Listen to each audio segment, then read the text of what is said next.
Yuji and Sukuna are both opposites of each other while at the same time being the same person. Two sides of the same coin. Two sides that have the same potential and that approach strength extremely differently from each other. And today in this video I want to go over how they're opposites, how they could have been one and the same if one slight change to their morality was made, and how their moralities ultimately made who they were today, and why they both go down such a different path for necessary strength. And most of all, how they both view strength completely differently, and why these views of strength will ultimately determine who will win in the long run between Yuji and Sukuna in this final battle between the two of them. Hello everybody, I'm Eternal Flame here, and today I'm here to do an analysis on the narrative between Yuji versus Sukuna. Now that we have gotten the reveal that Sukuna and Yuji have very similar souls, due to Yuji being the technical nephew-son of Sukuna, because twins are very weird in JJK. So today we're here to do an analysis of that and how it's going to lead into the overall analysis of how they gain strength and their differences between each other. Now, to anyone who has read the series, Yuji and Sukuna being near complete opposites isn't really a surprise to anybody. After all, Yuji is someone who extremely values people, someone who doesn't really care about how strong you are, but really more so cares about who you are as a person. Yuji wants to save people, Yuji wants to be able to help people and give them good deaths. However, Sukuna is someone who is completely different. All Sukuna cares about is strength. All Sukuna cares about is himself. If you are in the way of his path to gain strength, he will simply cut you down. If you exist as something that annoys him, he will cut you down with no mercy. All that matters to Sukuna is him. If you are someone who entertains him because of your strength or just something about you that entertains him, he's going to throw you a bone. That is how Sukuna is as a person. Someone who is only focused on himself in comparison to Yuji, who is only focused on other people and willing to throw himself into the fire for other people. Yuji's selfishness that comes from a desire to help people, to completely ignore anything that could be happening to his body, to completely ignore any part of strain or anything he potentially might end up doing to himself down the line. Meanwhile, Sukuna's type of selfishness comes from the fact that he is willing to do anything whatsoever in order to gain power. He doesn't care who he hurts, he doesn't care who he ends up ruining the lives of, he doesn't care who he kills. So long as he ends up gaining power, that's all that matters to him. After all, the differences between them is best shown in chapter 214 when Sukuna begins to explain to Yuji his own ideology, when he says, "The real question is, why are you all so weak? Why do such weaklings cling so fiercely to life? How can a creature that falls apart at a touch say that it always wants to be happy? The helpless have no choice but to swallow the suffering life gives them." Sukuna is a person who only believes in strength, and only believes that strength should be the relevant thing in a hierarchy of power, and thus that puts him at the top. But at the same time, though, Sukuna always wants to gain more and more strength, mainly because of something that I think is very interesting that I don't see a lot of people actually talk about, which is a very fun difference between Gojo and Sukuna in my opinion, which is the fact that Sukuna never really refers to himself as the strongest, or the honored one, or a perfect being, or anything like that. The most he has done is refer to himself as the Fallen, and other than that, he's never really given himself any titles, he's never really bought into any of his own hype, he kind of just lives the way he wants, and that's something he also talks about with Kashimo, where if he ends up dying, he ends up dying. That's how things are. However, so long as Sukuna continues to exist, he will continue to get stronger, for that is the type of person who he is. In my opinion, this is best exemplified in the Gojo versus Sukuna fight, where he went in with the intention of being able to develop a new move through Mahoraga, some way to get past infinity. Now, he didn't know that it would end up being the spatial dismantle, but he went in with the intention of figuring out a way to get past infinity through the Mahoraga. Now, whether you think Sukuna needed to use Mahoraga to get past infinity or just wanted to and had a different way of winning, that's not really important. What is important is the fact that Sukuna always is trying to learn, is the fact that Sukuna is always trying to advance himself and get better and better, which is especially shown in Sukuna's own ability to be able to copy Jujutsu just upon seeing it. Sukuna gains strength because he wants to gain strength, and he lives his life accordingly to that. And that is Sukuna's selfishness, that Sukuna will gain strength and do anything he wants with no care about anyone or anything around him. Meanwhile, Yuji's selfishness comes from a desire to gain strength for whatever purpose he needs to achieve in the current moment. A purpose he needs to achieve where he doesn't care what happens to his body, where he doesn't care about how much he gets hurt. That is Yuji's type of selfishness, where he forgoes his body completely, all for the sake of achieving a mission and a goal. That is Yuji's iron will and iron resolve. Once Yuji has a goal in mind, he will do anything and everything he can in order to achieve that goal, with no care about what could end up happening to him as a result of that, with no care about the damage that he might end up taking as a result of wanting to achieve that goal, and most of all, with no care about the fact that there might actually be an easier way to achieve that goal. For example, and one of the biggest examples of this is the fact that Yuji wants to still save Megumi up until this point, where I made another video talking about this, about if Megumi was worth saving and the risks that come with saving Megumi. However, Yuji doesn't care about those risks. Yuji is willing to put the world at risk, all for the sake of his goal of saving Megumi, which is granted the goal that everybody else have, but Sukuna is the person who knows that this is Yuji's true Iron Will resolve. For Yuji is a total of 2 Iron Will resolves at the current moment, which those 2 Iron Will resolves are saving Megumi and killing Sukuna, but he will not accept a battle where only one of those 2 things happen, where he will not accept a result where Megumi ends up going down with Sukuna, just like everybody else will not choose that result either. Their only plan is to save Megumi while killing Sukuna at the same time. It's either both of these happen or none of these happen for Yuji. But ultimately, what fuels the both of them at their cores is selfishness. Selfishness in Yuji's case to achieve any mission he has been put on and achieve any task, no matter what ends up happening to him or what ends up happening to his body and the risks he has to take. Meanwhile, Sukuna's selfishness comes from a desire to simply get stronger. But that is also where both of their powers stem from.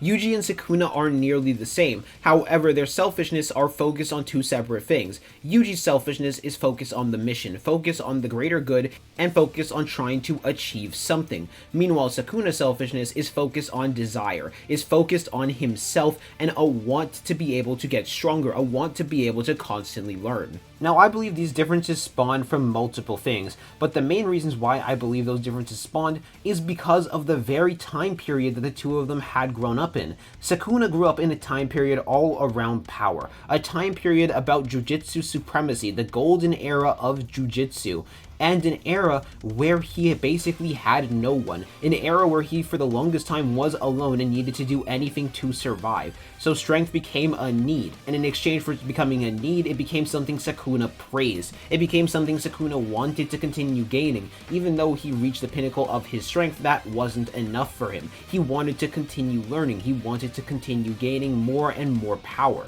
And you can see that want to gain more and more power even now, whether through the Gojo fight, whether through him fighting Maki, where he has to now ask the question to himself if he had been gaining power the wrong way all along, if the real thing he should have been focusing on was his body, which is why he felt something he needed to prove now against Maki.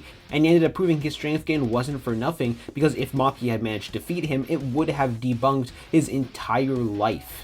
Meanwhile, Yuji's strength, and most of all Yuji's iron will, unbreakable resolve, came all from the people who he ended up growing up with and going on this journey with. It each had their own effects on him. Whether it was Yuji's grandfather, who Yuji's grandfather set Yuji down on this path to begin with, of telling him that he needed to be able to save other people because he was a strong kid, or just Yuji's grandfather being a much kinder person than what the Heian era was. Now, Yuji's grandfather wasn't exactly the kindest of persons, but he still was probably better than the Heian era type of people that were around, or Yuji's friends that he had when he transferred over to his high school that were actually able to treat him like normal people, or Megumi, who had gone out of his way to save him even though it wasn't the right thing to do, or Gojo, who would decide to show him care even though Yuji was a massive threat to the world despite having Sukuna around, or Aoi Todo, who had been there so many times in order to put Yuji right back on the right path, or Nanami, who had put his faith inside of Yuji. Even Sukuna himself ended up affecting this iron will resolve,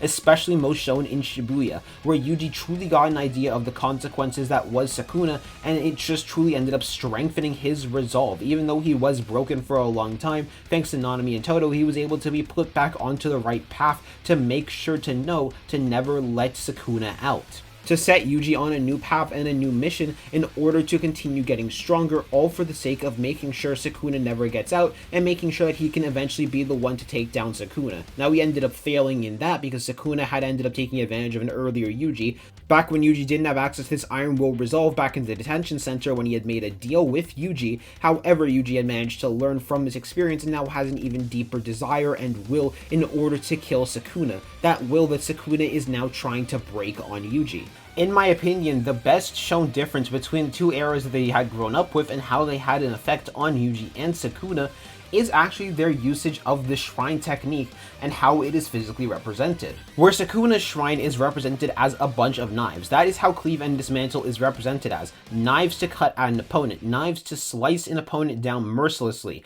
to be used as a weapon. Meanwhile, Yuji's is represented as scissors cutting across something. Now, most people have been assuming that Yuji's scissors are meant to represent just Yuji being childish, or Yuji just growing up in a different era, and while I do think it's possible, I actually kind of associate them with something different. What I associate Yuji's cleave with is actually surgical scissors. The reason why is because these are scissors made to help people, made to do surgery on people in order for doctors to be able to help people. Yuji using a weapon that was used to cut down people now as something in order to help people. Furthermore, it also works really well with his entire desire to remove Sukuna from Megami's body. Almost like Yuji is trying to use cleave in order to remove the tumor from Megami's body that is starting to grow inside of him, and that tumor being Sukuna himself. All of this is ultimately just to say this: Yuji and Sukuna are two of the same sides of the same coin, where I guarantee if Yuji had ended up growing in the Heian era, he would have actually ended up being probably the same person or very similar to Sukuna. Meanwhile, if Sukuna ended up growing up in this era, I think he would have actually ended up being very similar to Yuji Itadori, and those two were very heavily affected by the scenarios around them, by the circumstances that had affected their lives. They ended up molding who they were today, and that is best shown in the fact that the two of them are genetically very similar, because Yuji is technically Sukuna's son-nephew, where the two of them in a way live mirrored lives, where Sukuna had to basically live his life alone, where for the longest time he was alone until he found Urame, and even then, Urame is not really a true friend of his. Urame is just a chef. That is all Urame is to him, a tool, where Sukuna just sees everything as a game for him to get stronger, because strength is all that matters to him in life. Meanwhile, Yuji has been taught that his strength is to be something to help people. His strength is to be something used in order to save people and accomplish missions. That is all his strength is made to be used for. Whether that mission is to put down a curse that represents the evil of humanity and how much humanity distrusts each other, or that mission is to protect people that he values, or that mission is to help someone else protect someone that they value, or finally that mission is to put down the evilest human in all creation, down to the point where calling them a human doesn't even work, being Sukuna himself. Yuji's strength is represented in need. Yuji's strength is represented in need, because so long as Sukuna continues to exist and continues to get stronger, so will Yuji in order to meet him. Whether it's by Yuji bringing him down to his level with his output nerfing punches, or using the Black Flash in order to pull himself up, as Sukuna himself said, does he intend to climb to my level? While Yuji's extremely inexperienced in using Cleave and Dismantle right now, if he needs to continue to grow in using that ability in order to stand a chance and get Megami out, he will continue to grow in that ability. While Yuji is not as skilled in blood manipulation right now, if he needs blood manipulation, he will continue to grow and strengthen that ability, having the perfect tools in order to continue growing through the massive amount of potential that he was given at birth thanks to Kenjaku and Kenjaku's experimentation. It's why Yuji has been able to grow unlike anybody else. Everybody else wanted to grow in order to save Megami, meanwhile Yuji's ideals required him to need to grow in order to save Megami. Meanwhile, Sukuna will just continue to actively push himself in order to want to gain strength. That is all Sukuna wants to do until the day he eventually dies and his want to gain strength gets overpowered by someone's need to gain strength. That is the difference between Yuji and Sukuna, and that is why the two of them will continue to grow until one surpasses the other and puts the other down. And that is what Yuji versus Sukuna represents as a battle. What is more valuable? A need to gain strength in order to succeed in a mission, a need to gain strength in order to succeed in a task because the world put you in that task and you need to evolve to overcome it, or a want to gain power, that you will push yourself in order to achieve no matter what. And that is what the ultimate battle between Sukuna and Yuji will end up coming down to, of what is more important, of what is more valuable, and what will end up allowing you to gain strength. After all, one who needs strength will always end up probably being a little bit behind one who wants strength, but will they be able to catch up in order to achieve the levels of someone who wants strength? Someone who pushed themselves just because their desires tell them they wanted strength. And more importantly, will they be able to catch up fast enough in order to prove the one who wanted strength wrong and put them down before they become too much of a threat for the world to handle? That is what this battle represents, and that is what we're going to find out the longer and longer Yuji versus Sukuna continues. However, that was my analysis of Yuji versus Sukuna, and if you guys like this video, then be sure to subscribe. It would actually help a lot. So without further ado, I'm gonna see y'all later. Peace out, have a good day, bye.